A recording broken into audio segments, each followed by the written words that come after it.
نہ کرو بحث ہار جاؤ گی، حسن اتنی بڑی دلیل نہیں۔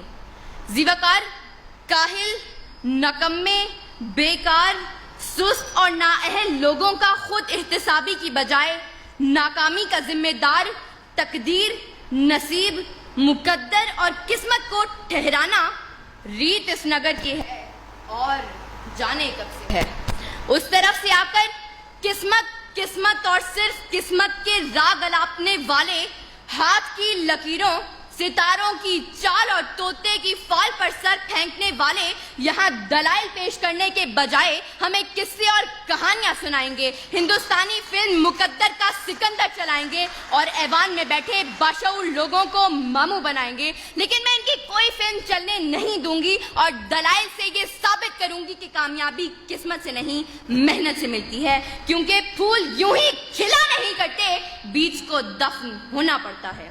صدر اعلی وقار، کامیابی اجتماعی ہو یا انفرادی، دنیاوی ہو یا اخروی، اس کا تعلق صرف اور صرف محنت سے ہے۔ انسان چاند پر قدم رکھنے میں کامیاب ہوا تو وجہ قسمت نہیں محنت تھی۔ انسان انسانی جسم کے اعضاء کی پیوندکاری کرنے میں کامیاب ہوا تو وجہ قسمت نہیں محنت تھی۔ انسان لاکھوں من لوہے کو ہواؤں میں اڑانے میں کامیاب ہوا تو وجہ قسمت نہیں محنت تھی۔ اور 14 اگست 1947 کو جب یہ پاکستان دنیا کے نقشے پر ابھرا تو اس کامیابی کی وجہ کوئی قسمت، مقدر یا تقدیر نہیں بلکہ تحریک پاکستان میں شامل لوگوں کی محنت اور صرف محنت تھی۔ ابس ہے شکوائے تقدیر یزداں تو خود تقدیر یزداں کیوں نہیں ہے۔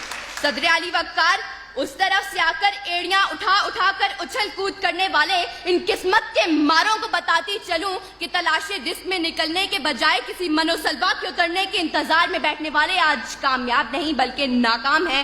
پیاس بجھانے کے لیے کنویں تک چل کر جانے کے بجائے مقدر سے کنویں کو کھینچ کر پاس لانے والے آج کامیاب نہیں بلکہ ناکام ہیں۔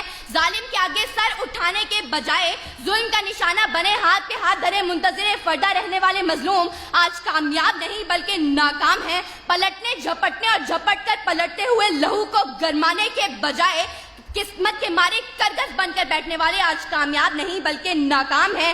سر اٹھے تو صحیح ظلم کے سامنے، تبھی ظالم کا وقت حساب آئے گا اور تبھی غریبوں کے دربار میں ہاتھ جوڑے ہوئے ہر نواب آئے گا، انقلاب آئے گا، انقلاب آئے گا۔ صدر اعلی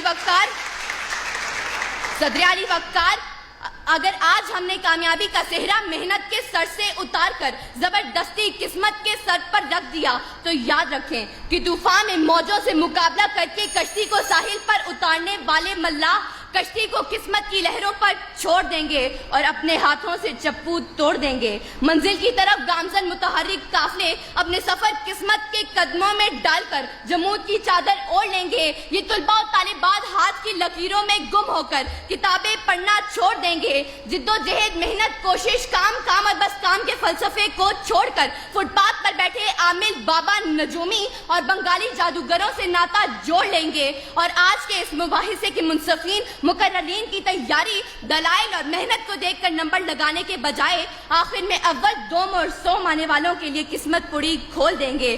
سچ ہے جو بات سرے دار سنائی جائے، ایک نہیں ہاں کئی بار سنائی جائے، یہ جو قسمت ہے، مقدر ہے، نہیں مانتی میں وہ کمائی ہے جو محنت سے کمائی جائے۔